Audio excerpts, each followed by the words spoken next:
Oke, langsung aja. Sekarang kita masuk ke kunci jawaban kelas 5, tema 3, halaman 27, 29, 31, dan yang terakhir halaman 32.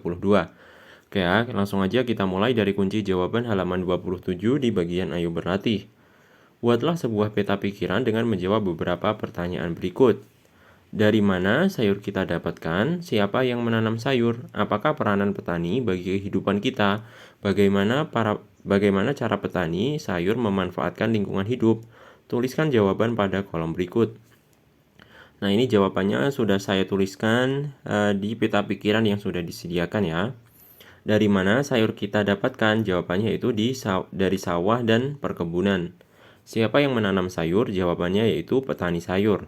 Apakah peranan petani bagi kehidupan kita? Jawabannya yaitu penyedia kebutuhan pokok khususnya bahan makanan. Selanjutnya, bagaimana cara petani sayur memanfaatkan lingkungan? Jawabannya yaitu dengan menanam sayuran yang bisa hidup di lingkungan sekitar. Ya, itu tadi adalah jawaban dari pertanyaan-pertanyaan yang ada di peta pikiran ini. Oke, bagi kalian yang merasa jawaban ini tulisannya terlalu kecil, jangan khawatir. Di bawahnya ini sudah saya tuliskan ulang ya.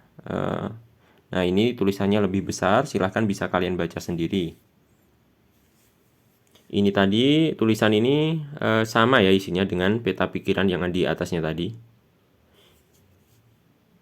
Jadi ini bisa kalian baca sendiri dan silahkan kalian salin di lembar jawab kalian masing-masing.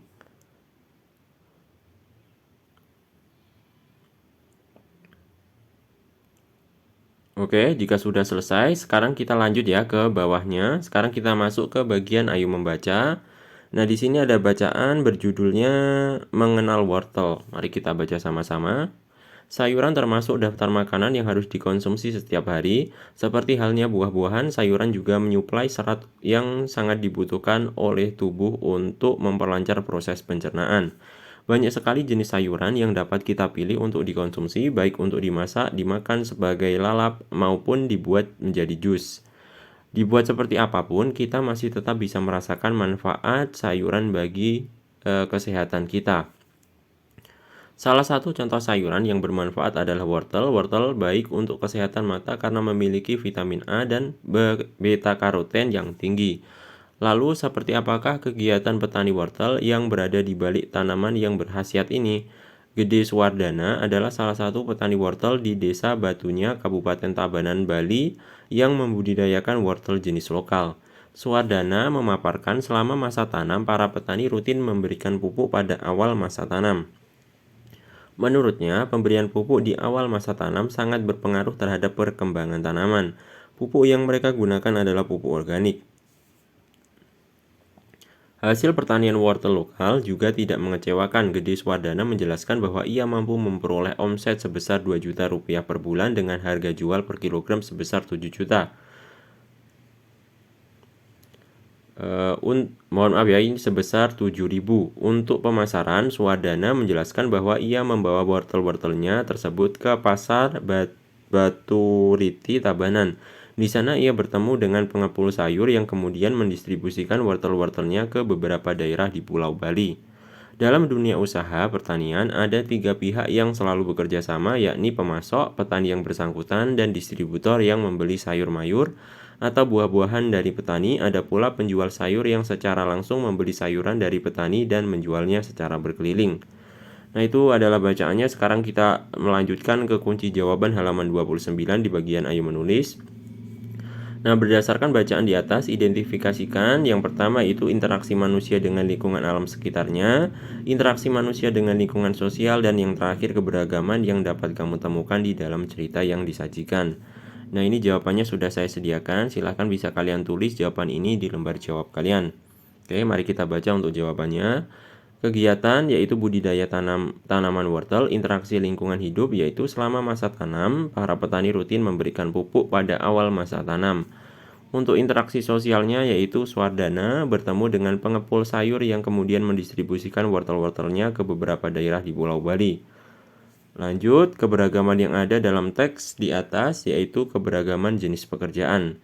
Oke ya, itu silahkan bisa kalian jeda dulu, kalian tulis dulu jawabannya hingga selesai, baru setelah selesai menulis silahkan kalian bisa lanjut lagi menonton video ini. Oke, jika sudah selesai menulisnya, sekarang kita lanjut ke bawahnya. Buatlah dalam sebuah bentuk laporan sederhana. Format laporan sederhana yang bisa kamu pergunakan adalah yang paling atas judul laporan, selanjutnya tujuan laporan, hasil identifikasi, gunakan identifikasi bacaan yang diminta sebelumnya, dan yang terakhir kesimpulan dari bacaan tersebut. Nah, ini kalian bisa menggunakan jawaban ini dan silahkan kalian salin di lembar jawab kalian ya. Jawabannya adalah seperti ini. Laporan hasil pengamatan bacaan. Judul laporan, laporan pengamatan bacaan mengenal wortel. Tujuan laporan, mengetahui manfaat tanaman wortel. Hasil pengamatan, sayuran sangat dibutuhkan oleh tubuh untuk memperlancar proses pencernaan. Salah satu contoh sayuran yang bermanfaat adalah wortel. Wortel baik untuk kesehatan mata karena memiliki vitamin A dan beta karoten yang tinggi. Gede Swardana, petani wortel di Desa Batunya, Kabupaten Tabanan, memaparkan bahwa memberikan pupuk organik pada awal masa tanam sangat berpengaruh terhadap perkembangan tanaman. Gede mampu memperoleh omset sebesar 2 juta rupiah per bulan. Ia membawa wortel-wortelnya tersebut ke pasar Batu Riti Tabanan dan bertemu dengan pengepul sayur. Dalam dunia usaha pertanian, ada 3 pihak yang selalu bekerja sama, yakni pemasok, petani yang bersangkutan, dan distributor. Kesimpulannya, wortel merupakan sayuran yang dibutuhkan tubuh untuk memperlancar pencernaan. Budidaya tanaman wortel yang baik akan menghasilkan wortel yang bagus dan menambah penghasilan para petani. Oke ya, itu adalah jawabannya. Jawabannya agak panjang, jadi silahkan kalian bisa tulis pelan-pelan. Kalian bisa jeda dulu video ini, tulis hingga selesai, baru setelah selesai silahkan bisa lanjut lagi menonton video ini. Oke, jika sudah selesai, sekarang kita lanjut ke bawahnya. Keberagaman yang tinggi dapat kita temukan di lingkungan pasar tempat para petani menjual hasil panganannya. Mengapa demikian? Hal ini dikarenakan pasar merupakan tempat bertemunya pedagang dan pembeli untuk melakukan kegiatan jual beli. Para penjual dan pembeli yang bertemu di pasar bisa berasal dari berbagai suku, agama, dan tingkat sosial ekonomi. Oleh karenanya diperlukan rasa toleransi dan tenggang rasa yang tinggi agar kerukunan tetap terjaga. Kepedulian masyarakat Indonesia tentang toleransi terhadap keberagaman sudah semakin tinggi. Hal ini dapat kita lihat dari banyaknya iklan masyarakat yang menekankan pada pentingnya toleransi antar suku atau antar agama. Hal ini menunjukkan bahwa iklan bukan hanya mampu dijadikan sebagai alat untuk mempromosikan barang atau jasa, tetapi juga sebagai alat untuk mempromosikan hal-hal positif atau kegiatan-kegiatan yang bermanfaat bagi masyarakat. Oke, selanjutnya kita masuk ke kunci jawaban halaman 31 di bagian Ayo Mengamati. Berikut adalah beberapa contoh iklan masyarakat yang berkaitan dengan kehidupan bermasyarakat, keberagaman adat istiadat, suku bangsa, dan agama. Nah, ini ada iklan ya, iklan A dan iklan B. Iklan A, sebatang lidi jadi kuat bila menjadi sapu, sebuah bangsa jadi kuat bila tetap bersatu, mari bersatu untuk maju. Nah, itu adalah iklan yang A. Lanjut untuk iklan yang B, kedamaian ada ketika kita mau menerima perbedaan, rayakan perbedaan dengan kebersamaan. Ya, itu adalah iklan yang B. Lanjut sekarang kita ke bawahnya. Secara individu, lakukanlah pengamatan terhadap kedua iklan media cetak di atas. Isilah format berikut ini dan berikan penjelasan pada kolom yang disediakan. Pada kolom gambar, jelaskan. Yang pertama, apakah gambar sesuai dengan pesan yang disampaikan oleh iklan? Nomor 2, apakah gambar cukup menarik? Nomor 3, apakah gambar cukup jelas? Oke, di sini jawabannya sudah saya sediakan. Silakan bisa kalian salin jawabannya seperti yang ada di layar kalian saat ini ya. Oke, jawabannya mari kita baca sama-sama. Iklan A, kalimat iklan sebatang lidi jadi kuat bila menjadi sapu, sebuah bangsa jadi kuat bila tetap bersatu, mari bersatu untuk maju. Kata kuncinya yaitu mari bersatu untuk maju. Gambarnya, gambar sudah sesuai dengan pesan yang disampaikan, diilustrasikan dengan sebuah sapu, gambar cukup menarik dan jelas. Oke, itu tadi untuk iklan yang A, sedangkan untuk iklan yang B, kalimat iklan kedamaian ada ketika kita mau menerima perbedaan, rayakan perbedaan dengan kebersamaan. Kata kuncinya yaitu menerima perbedaan. Gambarnya, gambar sudah sesuai dengan pesan yang disampaikan. Di situ digambarkan tentang perbedaan yang ada, tetapi mereka saling menerima perbedaan dengan saling bergandengan tangan. Gambar jelas dan menarik. Nah, itu tadi adalah jawaban ya. Silahkan bisa kalian tulis di lembar jawab kalian. Oke, sekarang kita lanjut ke bawahnya lagi. Gambar iklan yang kamu amati Gambar iklan yang kamu amati menyampaikan pesan tentang bersatu dalam keberagaman. Apakah dalam lingkungan sekolahmu terdapat keberagaman adat istiadat? Lakukanlah diskusi kelompok tentang perbedaan adat istiadat di beberapa tempat yang kamu ketahui. Amatilah contoh berikut. Upacara Rambu Solo di Tanah Toraja yang merupakan upacara adat untuk penghormatan terakhir sekaligus mengantar orang tercinta yang telah meninggal dunia menuju ke alam baka. Berikanlah sebanyak mungkin contoh adat istiadat daerah lain yang berbeda dengan adat istiadat setempat. Nah, itu silahkan bisa kalian laksanakan ya.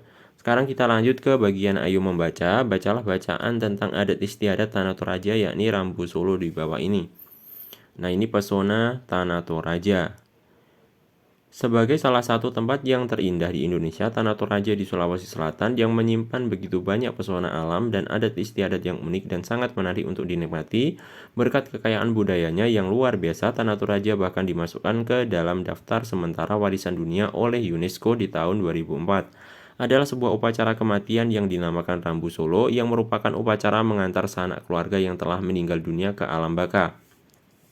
Upacara ini biasanya dilangsungkan secara meriah selama berhari-hari serta melibatkan seluruh penduduk desa. Oke, itu adalah bacaannya. Sekarang kita lanjut ke kunci jawaban halaman 32 di bagian Ayo Berlatih.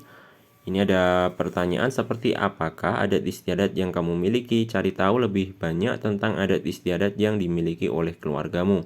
Nah, ini silakan kalian sesuaikan dengan adat istiadat di daerah kalian ya. Jadi jawaban tiap anak bisa berbeda-beda tergantung dari lingkungan kalian masing-masing. Di sini sebagai contoh jawabannya saya tuliskan seperti ini.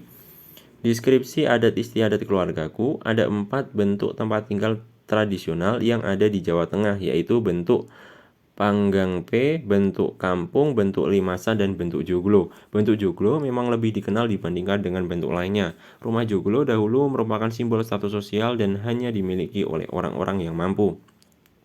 Sekarang rumah joglo dapat dimiliki oleh berbagai kalangan. Awalnya rumah joglo adalah bentuk bujur sangkar dengan 4 pokok tiang di tengahnya.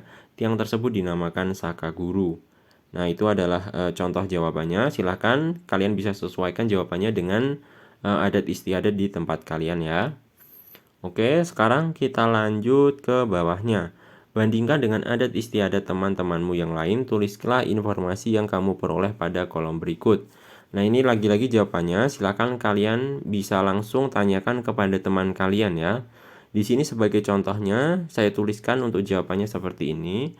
Deskripsi adat istiadat temanku, rumah adat Jawa Barat antara lain Imah Badak, Hewai, Rumah Tagok Anjing, Imah Julang Ngapak, Imah Jalopong, Imah Parahu Kumurep, Badak Hewe yang berarti badak menguap karena bagian atap pada rumah adat Jawa Barat ini tampak seperti badak, sedangkan bagian depannya seperti mulut badak yang sedang menguap. Selain atap yang menyerupai badak, ada juga atap kecil pada rumah adat Jawa Barat ini yang berfungsi untuk melindungi area teras di depan rumah.